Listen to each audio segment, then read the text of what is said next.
যে ভাইজান আপনি গাঁজার বিরুদ্ধে বললেন না, আমি যখন আসছিলাম ঠিক এই ধরনের, আমি তাদেরকে বললাম আমার গাড়ি থেকে, ভাই কে বলেছে আমি বলিনি, আমার রেকর্ড তোমরা দরকার হলে শুনে নাও।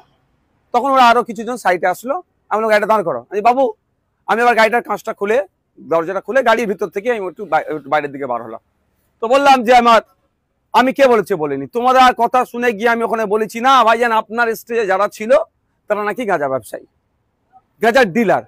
আমি বললাম বাবু আমি তো জানি না, তো তুমি আমার ডিটেলসটা দাও, তার ভিতরে কি ব্যবস্থা গ্রহণ করি দেখি, দেখো তোমরা। আর একটা কথা হচ্ছে, আমাকে একটু ইনকোয়ারি করতে দিতে হবে সময়।